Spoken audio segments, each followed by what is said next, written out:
David, vous avez la parole, c'est avec Félix Mathieu. Et quand le hasard transforme un rendez-vous festif en angoisse pour plusieurs communes de l'Aube. Et oui, c'était plutôt une chouette nouvelle à l'origine pour des communes comme Saint-Parc-au-Tertre dans l'Aube. Elle va accueillir le Tour de France le 7 juillet prochain. Sauf que voilà, patatras dimanche soir. Des élections législatives qui se tiendront le 30 juin pour le premier tour et le 7 juillet pour le second. Une dissolution des élections et des complications pour les maires des communes traversées par la Grande Boucle ce jour-là. Bonsoir Jacques Hirtzig.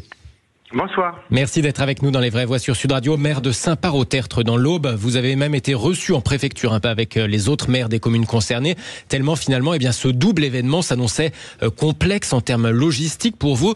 Qu'est-ce que ça a donné cette réunion en préfecture ?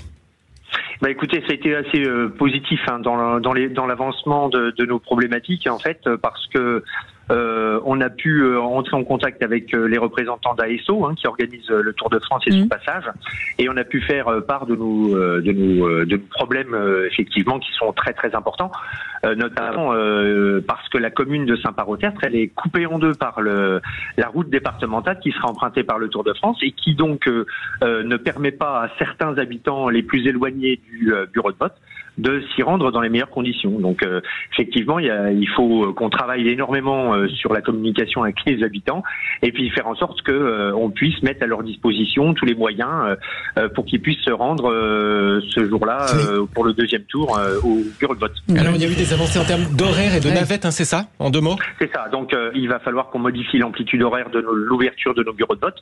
On pourra commencer peut-être plus tôt le matin en incitant les habitants à venir voter plus vite et tôt le matin.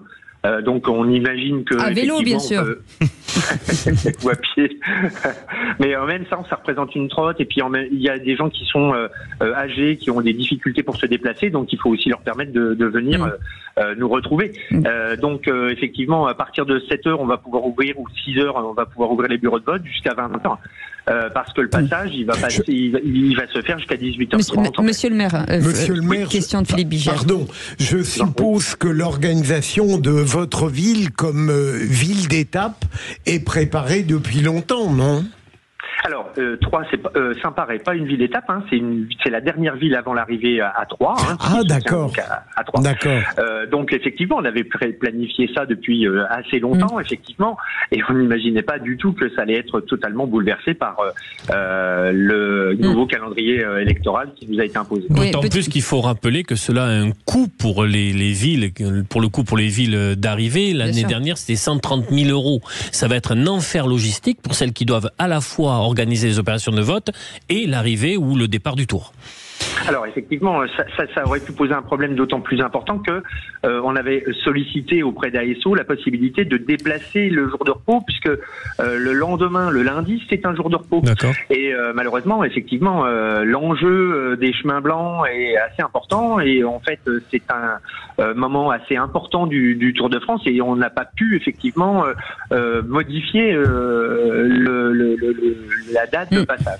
Donc effectivement, ça a un coût, effectivement, parce qu'il va falloir mettre à la disposition des patrocliens, c'est des habitants de Saint-Parc, des navettes, des bus, pour qu'ils puissent se rendre sur les bureaux de vote dans toutes les mesures de sécurité possibles. Merci beaucoup, en tout cas, monsieur le maire Jacques Hirtzig, d'avoir été avec nous, maire de Saint-Parc-au-Tertre, et c'est dans l'Aube. Merci beaucoup, Félix Mathieu. Vous restez avec nous.